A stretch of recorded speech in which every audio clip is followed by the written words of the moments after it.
কথায় বলে না যে আনন্দের কথা বেশিক্ষণ চেপে রাখা যায় না, তো টিএনএও পারেনি। তো কালকের ভিডিওতে আমি তোমাদের বলছিলাম যে টিএনএ এজে স্টাইলসকে টিজ করছিল তাদের স্ল্যামিভার্সারির জন্য। আর এবার তো আর টিজ না, টিএনএ ডিরেক্ট অ্যানাউন্সই করে দিয়েছে যে স্ল্যামিভার্সারির জন্য এজে স্টাইলস টিএনএতে রিটার্ন করতে চলেছে। অফিসিয়ালি তারা অ্যানাউন্স করে দিয়েছে। কিন্তু আজকের বিষয় এইটা না, আজকের বিষয় হচ্ছে স্ম্যাকডাউনকে নিয়ে। তো স্ম্যাকডাউনে আজকে আমরা সামার স্ল্যামের জন্য অনেক ড্রামা দেখতে পেয়েছি। আর আজকে বলতে হবে অনেক দিন পর স্ম্যাকডাউনের এপিসোড দেখার মতো ছিল। কেন সেটা বলবো এই ভিডিওতে, তাই ভিডিওটা পুরোটা দেখো, মিস করো না, কারণ তোমরা দেখছো Russell entertainer. So let's start the entertainment.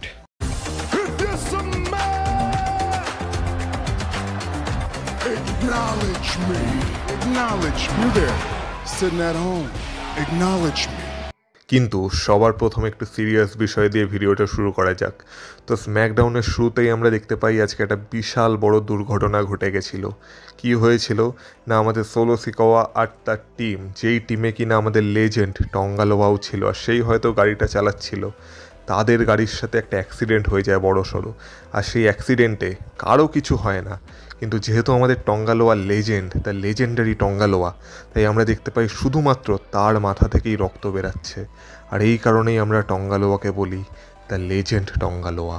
কিন্তু টঙ্গালোয়া দ্য লেজেন্ডের যখন চোট লেগেছে, সেই বিষয়টাকে কি আর এত সহজে ছেড়ে দেওয়া যায়? তো আমরা দেখতে পাই সেখানে পুলিশ চলে আসে, আর পুলিশ ব্যাপারটার ইনভেস্টিগেশন করতে থাকে যে কে, কার এত বড় দুঃসাহস যে আমাদের লেজেন্ড টঙ্গালোয়াকে আঘাত দিয়েছে। তো আমরা সবার প্রথমে দেখতে পাই যে আমাদের জেকব ফাটুর উপর পুলিশের আর কি একটুখানি সন্দেহ হয়, আর বলে যে জেকব ফাটু এটা হতে পারে। তো জেকব ফাটুকে সবার প্রথমে পুলিশ ধরে নিয়ে যায় অ্যাডাম পিয়ার্সের সাহায্য নিয়ে। এবার জেকব ফাটু তো এটা অনেকবারই বলার চেষ্টা করে যে আমি এসব কিছু করিনি, কিন্তু পুলিশ আর কথা কোথায় বা শুনতো। তো জেকব ফাটুকে ধরে নিয়ে যাওয়া হয়। এবার একটা সেগমেন্টে আমরা দেখতে পাই সোলো সিকোয়া আর তার টিম বেরিয়ে আসে উইথ লেজেন্ডারি টঙ্গালোয়া। আর আমরা দেখতে পাই টঙ্গালোয়ার মাথায় ব্যান্ডেজ করা, মানে টঙ্গালোয়ার সত্যি চোট লেগেছে। তো তখন সোলো সিকোয়া জেকব ফাটুর নামে বলে যে জেকব ফাটুকে সোলো সিকোয়া নিয়ে এসেছিল, জেকব ফাটুকে সোলো সিকোয়া একটা স্টেজ দিয়েছিল, জেকব ফাটুকে সোলো সিকোয়াই একটা চ্যাম্পিয়ন বানিয়েছিল, কিন্তু এসব কিছুই জেকব ফাটু ডিজার্ভ করে না। ও একটা গদ্দার, ও সোলো সিকোয়ার সাথে খুব খারাপ করেছে। আর লাস্টে সোলো সিকোয়া বলে যে once a criminal always a criminal. কিন্তু তখনই আমরা দেখতে পাই যে পুলিশ আবার জেকব ফাটুকে ছেড়ে দিচ্ছে, আর সেখানে আমরা বিগ জিমি উসোকেও দেখতে পাই। তো কেন পুলিশ ছেড়ে দিচ্ছে? কারণ পুলিশ ইনভেস্টিগেশন করে জানতে পেরেছে যে তারা জেকব ফাটুকে সন্দেহ করেছিল ঠিকই, কিন্তু সেই ফুটেজটাকে আবার দেখার পর তারা বুঝতে পেরেছে যে এইখানে জেকব ফাটুর কোনো দোষ নেই। তাই পুলিশ বলে যে ঠিক আছে, আমরা বুঝতে পেরেছি তোমার কোনো দোষ নেই, আমরা ক্ষমা চাইছি তোমার কাছে, তুমি তোমার বিজনেস হ্যান্ডেল করো।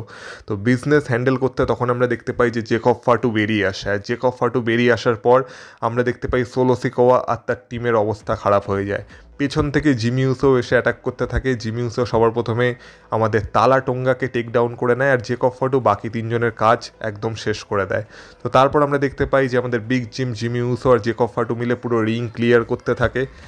তারপর ওই দিক থেকে আমরা অ্যানাউন্সের টেবিলের কাছে কিছু ব্রল দেখতে পাই, কিন্তু আলটিমেটলি আমরা দেখতে পাই যে সোলো সিকোয়াকে তারা ধরে নেয়, আর সোলো সিকোয়ার গলায় চিয়ার দিয়ে আর কি সোলো সিকোয়াকে অ্যাটাক করতে যায়। কিন্তু সেই সময় জেসি মাটেও আর আমাদের লেজেন্ড টঙ্গালোয়া তাদেরকে বাঁচিয়ে নেয়। তার আগে যেমন বলছিলাম যে অ্যানাউন্সের টেবিলের কাছেও আমরা কিছু ব্রল দেখতে পেয়েছিলাম, যেখানে আমরা দেখছিলাম যে আমাদের তালা টোঙ্গা খুব ডমিনেট করার চেষ্টা করছিল, কিন্তু আমাদের জেকব ফাটু আর বিগ জিমি উসো তালা টোঙ্গাকেও টেক ডাউন করে দেয়। তো লাস্টে যেমন বললাম যে সোলো সিকোয়া তো বেঁচে যায়, কিন্তু রিংয়ের মধ্যে পড়ে থাকে জেসি মাটেও আর আমাদের লেজেন্ড টঙ্গালোয়া। তারপর চিয়ার দিয়ে জেকব ফাটু আমাদের লেজেন্ডের উপর আর জেসি মাটেওর উপর ভালো মতো অ্যাটাক করেছে। আর লাস্টে আমরা দেখতে পাই যে অ্যাডাম পিয়ার্স বেরিয়ে আসে। অ্যাডাম পিয়ার্স বলে যে ঠিক আছে সোলো, তুই তো জেকব ফাটুকে লক করতে চেয়েছিলি, ঠিক আছে তুই লক করতে পারবি জেকব ফাটুকে, কারণ সামার স্ল্যামে সোলো সিকোয়া ডিফেন্ড করবে তার United States championship against Jacob Fatu in a steel cage match. আর এইটা অ্যানাউন্স করে দেওয়ার পর আমরা দেখতে পাই যে অ্যাডাম পিয়ার্স আবার পুলিশদেরকে ডাকে, আর পুলিশদেরকে বলে যে যে দোষী তাকে গ্রেপ্তার করতে। তো সোলো সিকোয়া তো খুব আনন্দ পায়। সোলো সিকোয়া বলে আবার তারা জেকব ফাটুকে ধরে নিয়ে যাবে, কারণ জেকব ফাটু এসব করেছে তাদের সাথে। কিন্তু পুলিশ উল্টে আমাদের সোলো সিকোয়াকেই গ্রেপ্তার করে নেয়, আর তার হাতে হাত করা পরিয়ে তাকে ধরে নিয়ে চলে যায়। আর যেতে যেতে আমরা দেখতে পাই আমাদের সোলো সিকোয়া কোডি রোডসের কাছে সাহায্য চাইছে যে কোডি, আমি তোর সাথে যা করেছি তুই সেসব ভুলে যা, কিন্তু তুই আমাকে সাহায্য কর, আমাকে রেস্কিউ কর। কিন্তু কোডি রোডস আর থোড়াই সোলো সিকোয়াকে বাঁচাতো। তো সোলো সিকোয়ার ক্যারেক্টারটা তো বেশ ইন্টারেস্টিং হয়েছে। সোলো সিকোয়া হাসাতে তো পারে লোকজনকে, আর অনেকটা ইমপ্রুভ করেছে সোলো সিকোয়া, কিন্তু আনফর্চুনেটলি সে আজকে গ্রেপ্তার হয়ে গেছে। কিন্তু পুলিশ আমাদের সোলো সিকোয়াকে খুব তাড়াতাড়ি ছেড়ে দেবে, বা তাদেরকে তাড়াতাড়ি ছেড়ে দিতে হবে, কারণ সোলো সিকোয়া সামার স্ল্যামে তার টাইটেল মানে তার ইউনাইটেড স্টেটস চ্যাম্পিয়নশিপ ডিফেন্ড করবে against Jacob Fatu in a steel cage match. তো এই একটা বড় ম্যাচ আজকে সামার স্ল্যামের জন্য অ্যানাউন্স হয়ে গেছে। আর সত্যি কথা বলতে যে স্টোরি লাইনটা আজকে ডাব্লিউডাব্লিউ দেখিয়েছে সেটা দেখে মজা তো এসেছে। এছাড়া আমরা স্ম্যাকডাউনের শার্লেট ফ্লেয়ার আর অ্যালেক্সা ব্লিসের মধ্যে একটা বেশ ভালো মধুর মিষ্টি মধুর বন্ধুত্বের গল্প চলতে দেখতে পাচ্ছি, যেখানে আমরা দেখছি যে তারা বলছে যে তারা বন্ধু নয়, কিন্তু তাদের হাবভাব দেখে মনে হচ্ছে তারা হলো বেস্ট ফ্রেন্ড। তো আজকেও শার্লেট ফ্লেয়ারের রাকেল রড্রিগুয়েজের সাথে ম্যাচ ছিল, যেখানে আমাদের Alexa Bliss as a cheerleader এসেছিল, মানে সত্যিই অ্যাজ এ চিয়ার লিডারই এসেছিল, কিন্তু লাস্টে অ্যালেক্সা ব্লিসের সাহায্য নিয়েই আর কি শার্লেট ফ্লেয়ার ম্যাচটা জিতে যায়। আর ম্যাচটা জিতে যাওয়ার পর শার্লেট ফ্লেয়ার আর অ্যালেক্সা ব্লিস মিলে তাদের হাত দিয়ে যে লাভ সাইনটা করে, ওই মোমেন্টটা বেশ কিউট ছিল, মানে দেখার মতো মোমেন্ট ছিল, দেখে সত্যি ভালো লাগছিল, মানে মন থেকে একটা স্যাটিসফ্যাকশন আসছিল। যাই হোক না কেন, সামার স্ল্যামের জন্য শার্লেট ফ্লেয়ার আর অ্যালেক্সা ব্লিসও ট্যাগ টিম চ্যাম্পিয়নশিপের জন্য আরেকটা অপরচুনিটি পেয়ে গেছে। কেন পেয়েছে? কারণ ওইটা হলো শার্লেট ফ্লেয়ারের টিম, আর শার্লেট ফ্লেয়ার যতই পরিবর্তন হয়ে যাক না কেন, শার্লেট ফ্লেয়ার তো শার্লেট ফ্লেয়ারই থাকবে, এটা শার্লেটও আজকে বলেছিল। আর তোমাদের যদি খুব ভালো করে মনে থাকে তাহলে আমিও তোমাদের এই ব্যাপারটা বলেছিলাম যখন আমি এভলিউশনের প্রেডিকশন বানাচ্ছিলাম, তখন আমি তোমাদের বলেছিলাম যে আমার মনে হয় শার্লেট ফ্লেয়ার আর অ্যালেক্সা ব্লিসকে এভলিউশনের চ্যাম্পিয়ন না বানিয়ে এদের মধ্যে সামার স্ল্যামে একটা ম্যাচ করানো দরকার, আর সেইখানে সম্ভবত তাদের চ্যাম্পিয়ন বানানো দরকার। এবার তাদের চ্যাম্পিয়ন বানানো হবে কি হবে না সেটা আমি সামার স্ল্যামের প্রেডিকশন ভিডিওতে বলবো, কিন্তু এই ম্যাচটা আপাতত সামার স্ল্যামের জন্য আজকে অফিসিয়াল হয়ে গেছে। এছাড়া ড্যামিয়ান প্রিস্ট আর অ্যালিস্টার ব্ল্যাকের কথা কী বা বলি, তো আজকেও ড্যামিয়ান প্রিস্ট আর কার্মেলো হেইজের মধ্যে ম্যাচ চলছিল, যেই ম্যাচটা অ্যালিস্টার ব্ল্যাক শেষই হতে দেয় না, কারণ ম্যাচটা শেষ হওয়ার আগেই অ্যালিস্টার ব্ল্যাক ড্যামিয়ান প্রিস্টের উপর অ্যাটাক করে দেয়। আর অ্যালিস্টার ব্ল্যাক এটা বুঝিয়ে দিয়েছে যে ড্যামিয়ান প্রিস্টকে অত সহজে অ্যালিস্টার ব্ল্যাক ছেড়ে দেবে না, আর এদের মধ্যে আমরা বেশ বড়সড়ই কিছু একটা দেখতে চলেছি ভবিষ্যতে। আর যখন স্ম্যাকডাউন হচ্ছে তখন ট্যাগ টিম ম্যাচ হবে না, এটা তো হতেই পারে না। তো আজকে আমরা একটা ফেটাল 4-ওয়ে ট্যাগ টিম ম্যাচ দেখেছিলাম 4টে টিমের মধ্যে, যেখানে আর কি এটা হচ্ছিল নাম্বার 1 কন্টেন্ডারের জন্য, যারা জিতবে তারা হোয়াইট সিক্সকে ফেস করবে ফর ট্যাগ টিম চ্যাম্পিয়নশিপ। তো আমরা দেখতে পাই এখানে অ্যান্দ্রাদে আর রে ফিনিক্স জিতে যায়। আর আমি আবার সেই প্রশ্নটাই করব যেটা আমি এর আগে করেছিলাম, যে রে ফিনিক্সকে যদি ট্যাগ টিমেই আনতে হতো ডাব্লিউডাব্লিউই, তাহলে তারা পেন্টার থেকে রে ফিনিক্সকে আলাদা করলো কেন? পেন্টার রে ফিনিক্সকেই আনতো, উল্টে তাদেরকে আলাদা করে এখন রে ফিনিক্স আর অ্যান্দ্রাদের টিম বানিয়ে দিয়েছে। আর তারা এই ম্যাচটা জিতে নাম্বার 1 কন্টেন্ডারও হয়ে গেছে, আর তারা হোয়াইট সিক্সকে ফেসও করতে চলেছে নেক্সট উইকের স্ম্যাকডাউনে ফর ট্যাগ টিম চ্যাম্পিয়নশিপ। এবার বুঝতেই পারছি কত তারা জিতবে। যাই হোক না কেন, এইসব কথা বাদ দিয়ে এবার চলে আসা যাক স্ম্যাকডাউনের মেন ইভেন্টে, যেটা ছিল আজকে স্ম্যাকডাউনের মেন অ্যাট্রাকশন। তো এখানে যেমন ডাব্লিউডাব্লিউ অ্যানাউন্স করেছিল, আমরা জন সিনা আর কোডি রোডসের মধ্যে একটা কন্ট্রাক্ট সাইনিং দেখতে পেতাম ফর সামার স্ল্যাম। এবার কোডি রোডস তো কন্ট্রাক্টটাকে হাতে নিয়েই ঘুরে বেড়াচ্ছিল সারা স্ম্যাকডাউনে। আর মেন ইভেন্টে আমরা দেখতে পাই যখন অ্যাডাম পিয়ার্স আর কি কোডি রোডসকে ডাকে, তখন কোডি রোডস এসেই আর কি কন্ট্রাক্টটাকে সাইন করে দেয়।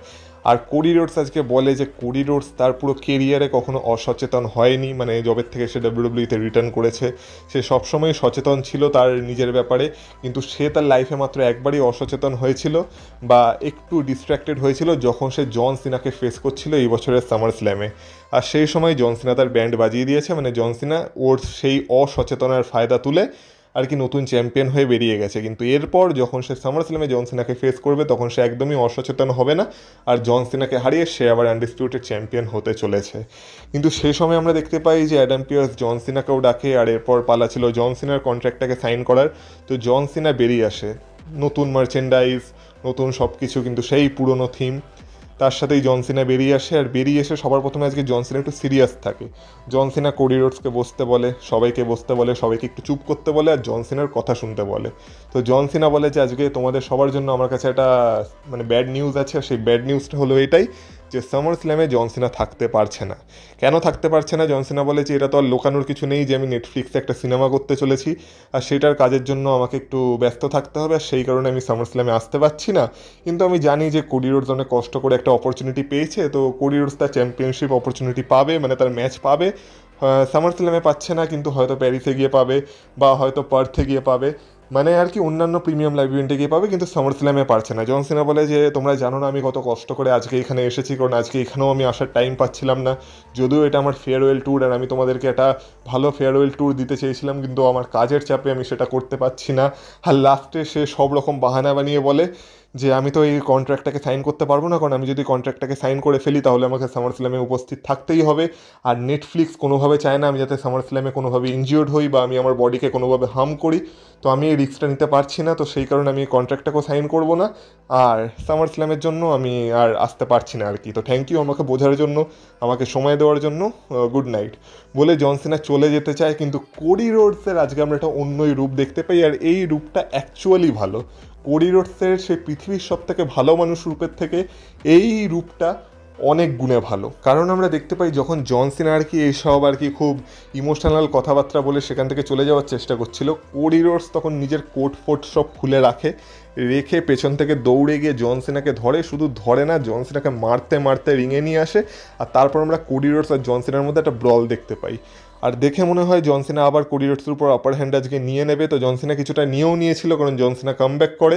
আর তারপর জন সিনা তার সেই আনডিসপিউটেড চ্যাম্পিয়নশিপটাকে নিয়ে আসে কোডি রোডসকে মারবে বলে, কিন্তু কোডি রোডস সেখান থেকে বেঁচে যায়। তারপর সেইটা বাঁচতে গিয়ে দেখতে পাই যে সেই চ্যাম্পিয়নশিপটা কোডি রোডসের হাতেই চলে আসে। আর লাস্টে কোডি রোডস সবার প্রথমে জন সিনাকে সেই চ্যাম্পিয়নশিপটা দিয়ে মারে। তারপর জন সিনাকে টেবিলের মধ্যে শোয়ায়, তারপর কন্ট্রাক্টটাকে হাতে নিয়ে একদম রিংয়ের কর্নারের উপরে মানে টপ রোপে ওঠে, আর সেখান থেকে একটা স্প্ল্যাশ মারে জন সিনার উপর থ্রু আর টেবিল। জন সিনা টেবিলের থ্রুতে পড়ে যায়, আর কোডি রোডসের রাগটা পুরো ভালো মতো বোঝা যাচ্ছিল। তো কোডি রোডস সেই কন্ট্রাক্টটাকে খোলে, জন সিনার হাতে পেনটাকে ধরায়, তারপর নিজের হাত জন সিনার হাতে রেখে সাইন করে দেয় আর কি। এবার আমি জানি না এটা কতটা লিগাল হতে পারে, কারণ এইভাবে কি অ্যাকচুয়ালি সাইন করানো যায়, কিন্তু ডাব্লিউডাব্লিউতে সবই সম্ভব। তো এইভাবে এই ম্যাচটা সামার স্ল্যামের জন্য অফিসিয়াল হয়ে যায়। আর কোডি রোডস লাস্টে মাইক নিয়ে জন সিনার কানের ধারে চিল্লে এই কথাটাও বলে যে জন সিনা হয়তো কন্ট্রাক্টটাকে ভালো মতো পড়েনি, এটা শুধুমাত্র একটা ম্যাচ হবে না সামার স্ল্যামে, এইটা হতে চলেছে একটা স্ট্রিট ফাইট।